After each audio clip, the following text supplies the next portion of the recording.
Hello friends, welcome back to our channel. Friends, આજે આપણો જે વિષય છે, આપ સૌને થંબનેલ પરથી પણ આઈડિયા આવી ગયો છે કે આજે હું વાત કરવાનો છું ઓલ ઇન્ડિયા બાર એક્ઝામિનેશન 21 માટે most important mock test number 13 code of civil પ્રોસિજરના જે ઓર્ડર્સ અને રૂલ્સ છે એમાંથી બહુ જ અગત્યના એમસીક્યુઝની આજે આપણે ચર્ચા કરવાના છીએ. આ ભાગ નંબર 1 છે.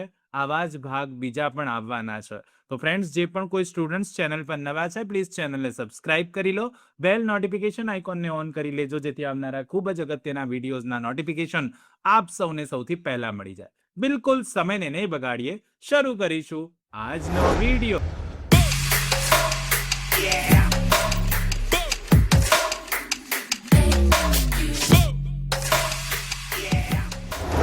સૌથી પહેલો ક્વેશ્ચન છે ઓર્ડર નંબર 1 નિયમ 8 મુજબ પ્રતિનિધિત્વથી દાવો, જેને આપણે રિપ્રેઝેન્ટેટિવ શૂટ કહીએ છીએ, ક્યારે કરી શકાય? ઓપ્શન એ, જ્યારે વાદી અને પ્રતિવાદી વચ્ચે લોહીનો સંબંધ હોય. ઓપ્શન બી, જ્યારે અસંખ્ય વ્યક્તિઓનો એક જ દાવામાં સમાન રસ હોય. ઓપ્શન સી, જ્યારે દાવો સરકાર વિરુદ્ધ હોય. કે ઓપ્શન ડી, જ્યારે દાવો ફક્ત મિલકત માટે હોય. પ્રશ્ન નંબર 1માં શું આવે સાચો જવાબ? તો ક્વેશ્ચન નંબર 1 નો કરેક્ટ આન્સર બી બનશે. પ્રતિનિધિત્વથી દાવોની વાત હોય તો જ્યારે અસંખ્ય વ્યક્તિઓનો એક જ દાવામાં કોમન ઇન્ટરેસ્ટ હોય તો પ્રતિનિધિ દાવો કરી શકાય. બી will be correct answer in question number 1. હવે ક્વેશ્ચન નંબર 2 જોઈએ. ઓર્ડર નંબર 2 નિયમ નંબર 2 મુજબ વાદીએ તેના દાવામાં શું સમાવિષ્ટ કરવું જોઈએ? ઓપ્શન એ, ફક્ત અડધી રાહત. ઓપ્શન બી, આખો દાવો જે તે કરવા માટે હકદાર છે. ઓપ્શન સી, માત્ર વ્યાજની રકમ.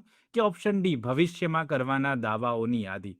પ્રશ્ન નંબર 2 માં શું આવશે સાચો જવાબ? તો પ્રશ્ન નંબર 2 નો કરેક્ટ આન્સર બનશે બી, આખો દાવો, જેને આપણે હોલ ક્લેમ કહીએ, જે તે કરવા માટે હકદાર હોય.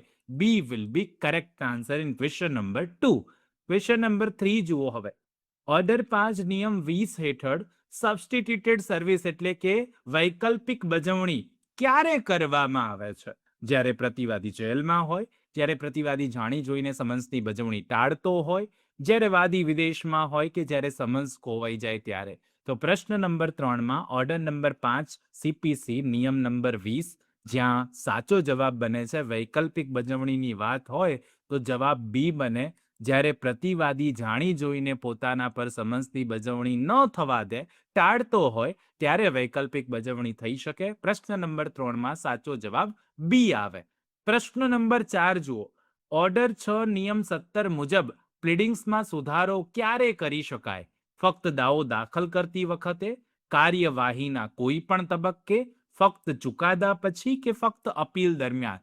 તો જ્યારે પ્રશ્ન નંબર 4ની હું વાત કરી રહ્યો છું, પ્લીડિંગમાં સુધારો કરવાની વાત હોય, 4માં સાચો જવાબ બી આવે. કોઈ પણ સ્ટેજે, કાર્યવાહીના કોઈ પણ તબક્કે તમે પ્લીડિંગમાં સુધારો કરી શકો. પ્રશ્ન નંબર 4માં કરેક્ટ આન્સર બી બને. પ્રશ્ન નંબર 5 જુઓ હવે. ઓર્ડર 7 નિયમ 11 મુજબ પ્લેન્ટ એટલે કે દાવો કયા આધારે રદ થઈ શકે? જ્યાં દાવાનું કારણ પ્રગટ થતું ન હોય, જો વાદી પાસે વકીલ ન હોય, જો પ્રતિવાદી ગેરહાજર હોય, કે જો વાદીએ સોગંદનામું ન કર્યું હોય. તો સ્પેસિફિક ઓર્ડર નંબર 7 નિયમ 11 સીપીસી નો બહુ જ ઇમ્પોર્ટન્ટ છે. અને આના આધારે ક્યારે રદ થઈ શકે? તો પ્રશ્ન નંબર 5માં સાચો જવાબ એ બનશે, જ્યાં દાવાનું કારણ પ્રકટ થતું ન હોય તો દાવો શું થઈ જાય? રદ થઈ જાય. સીપીસી ની કઈ જોગવાઈ? ઓર્ડર 7 નિયમ 11, ઓર્ડર 7 રૂલ 11 નો આ કોન્સેપ્ટ છે. જ્યાં દાવાનું કારણ, કોઝ ઓફ એક્શન બતાવ્યું ન હોય તમે, તો 7-11 હેઠળ દાવો નીકળી જશે, રદ થઈ જશે. 5માં કરેક્ટ આન્સર એ બને. 6 જુઓ હવે.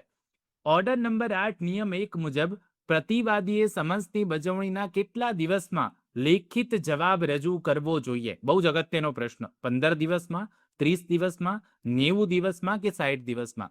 પ્રશ્ન નંબર 6 નો સાચો જવાબ બી આવે ફ્રેન્ડ્સ, કે સમન્સની બજવણીના 30 દિવસમાં, 30 ડેઝમાં આ સમન્સની બજવણી કરી દેવી પડે અને લેખિત જવાબ રજૂ કરી દેવો પડે. બી વિલ બી કરેક્ટ આન્સર. પ્રશ્ન નંબર 7 જુઓ. ઓર્ડર 9 નિયમ 13 મુજબ એક પક્ષીય ડિક્રી, એક તરફી ડિક્રી, જેને એક્સ પાર્ટી ડિક્રી કહીએ, એ રદ કરાવવા માટે કોણ અરજી કરી શકે? વાદી, પ્રતિવાદી, સાક્ષી, કે રજિસ્ટ્રાર? તો પ્રશ્ન નંબર 7 નો સાચો જવાબ બી બને. એક્સ પાર્ટી ડિક્રી થઈ હોય, એક તરફી દાવો ચાલી જાય, તો પ્રતિવાદી એને રદ કરાવવા માટે અરજી કરી શકે. બી વિલ બી કરેક્ટ આન્સર. પ્રશ્ન નંબર 8 જુઓ. હવે આ પણ બહુ અગત્યનો પ્રશ્ન છે કે ઓર્ડર 10 હેઠળ કોર્ટ પક્ષકારોની મૌખિક તપાસ ક્યારે કરે છે?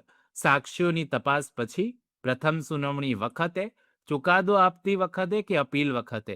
તો ઓર્ડર 10 નું ટાઇટલ વાંચો ને તો પણ પ્રશ્નનો જવાબ આવડી જાય. 8 નંબરના પ્રશ્નનો સાચો જવાબ બી બને. પ્રથમ સુનાવણી વખતે જ મૌખિક તપાસ કરી લેવામાં આવે. બી વિલ બી કરેક્ટ આન્સર. પ્રશ્ન નંબર 9 જુઓ. ઓર્ડર 11 હેઠળ ઇન્ટરોગેટરીઝ એટલે શું? પ્રશ્નોત્તરી જેને આપણે કહીએ. સાક્ષીની ઉલટ તપાસ, એક પક્ષકાર દ્વારા બીજા પક્ષકારને પૂછાતા લેખિત પ્રશ્નો, જજ દ્વારા કરાતી પૂછપરછ કે પોલીસ તપાસ? તો પ્રશ્ન નંબર 9 માં સાચો જવાબ આવે બી. એક પક્ષ દ્વારા બીજા પક્ષકારને પૂછાતા લેખિત પ્રશ્નો હોય તેને આપણે ઓર્ડર 11 હેઠળ ઇન્ટરોગેટરીઝ કહીએ છીએ. બી વિલ બી કરેક્ટ આન્સર. પ્રશ્ન નંબર 10 અને આજનો લાસ્ટ ક્વેશ્ચન, જેનો આન્સર આપશો એ હંમેશાની જેમ નીચે કોમેન્ટ કરીને કોમેન્ટ બોક્સમાં જરૂરથી જણાવવાનો છે. અને સાથે સાથે જો આપને આ મોક ટેસ્ટ નંબર 13 નો પાર્ટ નંબર 2 જોઈએ છે તો એ પણ કોમેન્ટમાં જરૂરથી લખજો. પ્રશ્ન નંબર 10 શું છે? ઓર્ડર 14 નિયમ 1 મુજબ વિવાદના મુદ્દાઓ જેને આપણે ઇસ્યુ કહીએ ક્યારે ઊભા થાય? ઓપ્શન એ, જ્યારે એક પક્ષ હકીકતનો સ્વીકાર કરે. ઓપ્શન બી, જ્યારે એક પક્ષ હકીકત રજૂ કરે અને બીજો પક્ષ તેનો ઇનકાર કરે. ઓપ્શન સી, જ્યારે વકીલો દલીલ કરે. કે ઓપ્શન ડી, જ્યારે સાક્ષી જૂઠું બોલે. મુદ્દાઓ ક્યારે ઊભા થાય? પ્રશ્ન નંબર 10 નો સાચો જવાબ કોમેન્ટ કરી દેજો ફ્રેન્ડ્સ. આઈ હોપ આજનો આ વિડીયો સીપીસી ઓર્ડર્સ અને રૂલ્સના બહુ જ અગત્યના એમસીક્યુ જે આપણે જોયા છે એ આપ સૌને સારો લાગ્યો હશે. જો સારો લાગ્યો હોય તો એક લાઈક કરી દેજો. ચેનલ પર જો આજે આપ નવા છો તો પ્લીઝ ચેનલને સબસ્ક્રાઇબ કરી લો.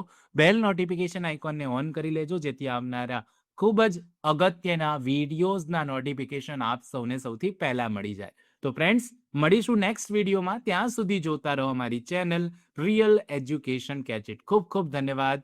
ખૂબ ખૂબ આભાર ફ્રેન્ડ્સ. સનદ માટેની પરીક્ષા એટલે ઓલ ઇન્ડિયા બાર એક્ઝામિનેશન માટે પુનઃ લો હાઉસ દ્વારા બેરેક્સનો નવો સેટ બહાર પાડવામાં આવેલ છે. તમામ બેરેક્સ બાર કાઉન્સિલ ઓફ ઇન્ડિયાની ગાઈડલાઇન્સ મુજબના હોવાથી પરીક્ષા ખંડમાં સાથે રાખી શકાશે અને તમામ બેરેક્સ ગુજરાતી તથા અંગ્રેજી એક સાથે એટલે દ્વિભાષી સ્વરૂપે આવશે.